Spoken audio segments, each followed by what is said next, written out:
पर पुंसवन व्रत की विधि जो बताई जा रही है, तो स्त्री के लिए बताया गया है कि भगवान लक्ष्मी नारायण की पूजा करे। लक्ष्मी नारायण की पूजा करने के बाद फिर बताया गया है पुनरभ्यर्चयेत् हरिम, कि फिर से हरि की पूजा करे। तो भगवान की पूजा करने के बाद और उनको भोग लगाने के बाद, आचमन करने के बाद फिर से भगवान की पूजा करे। फिर पतिम च परया भक्त्या, फिर पति की भी परम भक्ति के साथ में पूजा करे। तो यहाँ पर जो है स्त्री का वास्तव में जो प्राचीन काल में जो था शास्त्र के अनुसार, तो पति ही गुरु होता था। तो जैसे गुरु को कहा गया साक्षात हरि, कि साक्षात हरि मान करके जो है गुरु की पूजा करना चाहिए। उसी प्रकार से पत्नी को जो है अपने पति की पूजा साक्षात हरि मान करके करना चाहिए। तो महापुरुष चेतसा, महापुरुष की भावना से अपने पति की पूजा करे, परम भक्ति के साथ पूजा करे। यस्य देवे परा भक्ति यथा देवे तथा गुरु, जिस प्रकार से भगवान के प्रति भक्ति है तो गुरु के प्रति भी भक्ति होनी चाहिए। यहाँ स्त्री के लिए बताया गया है कि अपने पति के प्रति भी उसी प्रकार की भक्ति होनी चाहिए। लेकिन प्रभुपाद बड़े सतर्क हैं, इसलिए इसमें अनुवाद लिखते हैं कि पति को परमेश्वर का प्रतिनिधि मान करके। तो प्रभुपाद बड़े सतर्क हैं, क्योंकि बड़ी जो है इससे भ्रांति पैदा हो जाती है कि पति को भी पति परमेश्वर है।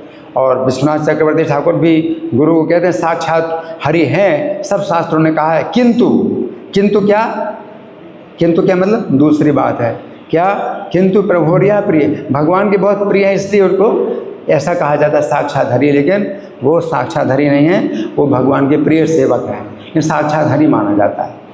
और स्त्री को भी साक्षात जो है परमेश्वर महापुरुष मान करके अपनी पति की पूजा करनी चाहिए, है ना। और उसको जो है प्रिय तैसे रूप नवेद, उसको पति को जो भी प्रिय उपहार हैं वो ला करके उपनमेद माने उपनमन करे, नमन और उपनमन। तो भगवान को नमन करना और पति को उपनमन, यानी भगवान के बाद पति, तो उप का मतलब है पीछे पीछे बाद में, तो उपनमन करे। उपनमेद प्रेमशीला स्वयं पति। अब क्या बता रहे हैं कि जो पति है वो ऐसा ना समझे कि मैं भगवान बन गया, देखो मेरी पत्नी मुझको भगवान मान कर पूजा कर रही, नहीं। प्रेमशीला स्वयं पति, तो पति को भी प्रेमशील होना चाहिए, अपने पत्नी के प्रति प्रेमशील होना चाहिए। और विभ्रयात सर्वकर्माणि, पत्नी के सब काम जो घर के काम हैं छोटे बड़े सब काम करने चाहिए पति को, क्योंकि पत्नी भगवान की पूजा में लगी, भक्ति में लगी है। तो इतना समय अगर भगवान की पूजा में वो दे रही है तो पति को जो है सब कर्म, पत्नियाँ उच्चावचान, पत्नी के जितने भी छोटे बड़े काम हैं वो पति को भी करना चाहिए।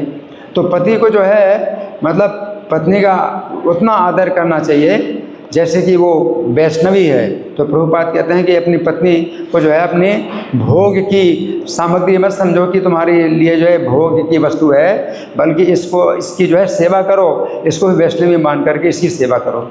और तुम भी अपराधों से बचो कि तुम जो है अपनी पत्नी का अपराध करते हो तो ये वैष्णव अपराध हो जाएगा।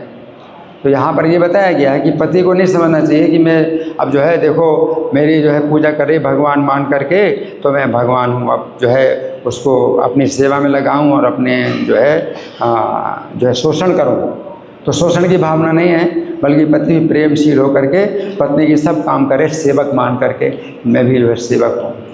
तो पद्म पुराण में एक कथा आती है कि भगवान राम के समय में जो घर में लोग जो है जो गुप्तचर लोग सुनते थे भाई कोई कष्ट तो नहीं, कोई तकलीफ तो नहीं किसी को, तो गुप्तचर लोग सुनते थे। तो एक गुप्तचर जो है कान लगा करके एक घर में जो है वो खड़ा हो गया, सुन रहा है कि भाई कुछ परेशानी होगी तो आपस में कुछ बताएंगे परेशानी, क्योंकि राम के पास कोई अपनी शिकायत लेके आ नहीं रहा, तो आपस में तो कुछ चर्चा करेंगे भी ये परेशानी है। तो वो कान लगा करके सुन रहा है। तो पति कह रहा है अपनी पत्नी से कि देवी तुम तो जो है मेरे प्रति राम की भावना करती हो और मेरा इतना सम्मान करती हो जैसे मैं साक्षात राम हूँ, लेकिन मुझ में और राम में कितना बड़ा अंतर है कि कहाँ तो नाली का एक नाला है, गंदे पानी का नाला है, और कहाँ गंगा जी। श्री राम जो है गंगा जी के समान पवित्र हैं और मैं तो जो है नाला, एक नाला है गंदा नाला, तो ऐसा हूँ। तो मतलब कहने का पति को जो है ये नहीं सोचना चाहिए कि पत्नी जो है मुझे ईश्वर मान रही है, ईश्वर की भावना से जो है प्रेम कर रही है या सेवा कर रही है तो मैं जो है ईश्वर बन गया। वो अपने को इसी प्रकार समझे कि मैं जो है मतलब ईश्वर नहीं बन सकता, ना कभी ईश्वर बना। वो जो है अपने को सेवक समझे, दास समझे। इस भावना से जो है यहाँ पति और पत्नी दोनों का जो है ये कार्य बताया गया। धन्यवाद। ग्रंथराज श्रीमद् भागवत की जय, श्रील प्रभुपाद की जय।